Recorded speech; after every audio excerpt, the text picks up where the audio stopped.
Je suis prête. Je travaille en communication et relations publiques pour la Société canadienne du cancer. En fait, je vais commencer un bac en enseignement au secondaire en univers social et j'ai un travail aussi à temps partiel en pâtisserie puisque j'ai eu une formation avant en pâtisserie. Je suis actuellement développeur en jeux vidéo. Cet été, ça va faire 3 ans que je suis ni à l'emploi ni aux études. Alors, je suis nutritionniste depuis 2 ans maintenant et je suis récemment travailleur autonome. Je suis consultant et ingénieur d'affaires, donc c'est moi qui établis le premier contact avec les entreprises pour définir un peu leurs besoins et les aider dans le démarrage de leurs projets. Je suis ergothérapeute en santé mentale en clinique externe. Alors, j'ai fait des études en transport et logistique et en traduction. Je ne travaille pas pour le moment. Je travaille dans le domaine touristique comme guide accompagnateur. C'est la satisfaction qui en ressort souvent. Je me sens utile. Même si j'ai essayé le plus possible de meubler mon temps le plus utilement possible, ça me donne quand même l'impression que je stagne.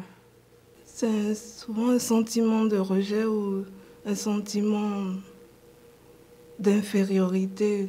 J'ai vécu des renvois très difficiles, sans justification en fait. Et ça, c'était les épreuves les plus dures que j'ai dû surmonter. C'était très déshumanisant en fait. Ce qui est injuste à mon travail en ce moment, c'est que toutes les femmes qui ont un diplôme en pâtisserie sont en fait payées moins cher que les hommes qui n'ont pas de diplôme en pâtisserie. J'ai traversé une longue période d'épuisement professionnel. Je suis au Carrefour Jeunesse Emploi, ça va faire 1 an bientôt. Et c'est un endroit qui offre des ateliers pour les jeunes, pour les aider justement à soit retourner aux études, soit retourner à l'emploi. C'est un travail qui est non valorisé et ce qui peut être fâchant, c'est le nombre d'heures investies par jour. L'organisation, gérer les dossiers, tout ça. Puis ça vient vraiment avec des nouvelles habiletés à développer. Qu'est-ce que j'espère accomplir, c'est de pouvoir apporter un sain divertissement et apporter du sens au divertissement dans la société d'aujourd'hui. C'est une clientèle marginalisée. Souvent, on leur a dit que l'avenir leur réservait pas grand-chose.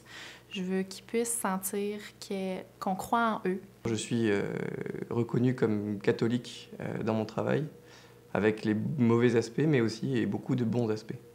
Bon aspect, des personnes qui viennent me voir pour me parler de leurs soucis ou de situations difficiles qu'ils ont vécues. Mais je pense que là où, ma foi, a le plus grand impact, c'est dans ma persévérance. Donc moi, en tant que musulmane, ma foi, c'est vraiment un levier. Je dirais que c'est une inspiration à être moi-même, à être authentique dans les choses que je fais. Aimez-vous les uns les autres, aimez vos ennemis aussi.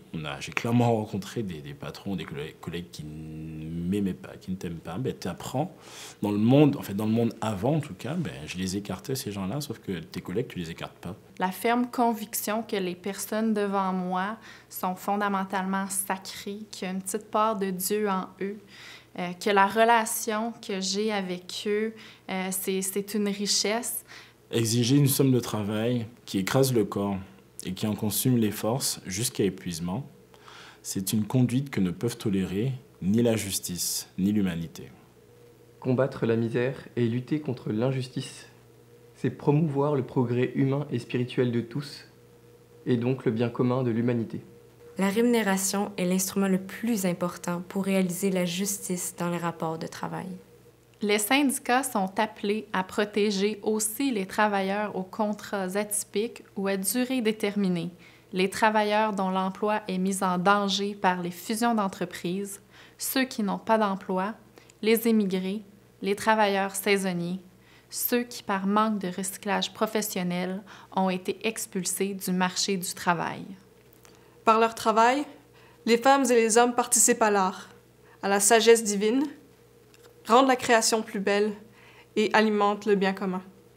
L'urgence d'une reconnaissance effective des droits des femmes dans le cadre du travail se fait particulièrement sentir au niveau des rétributions, des assurances et de la prévoyance sociale. Le travail humain est un droit dont dépend directement la promotion de la justice sociale et de la paix civile.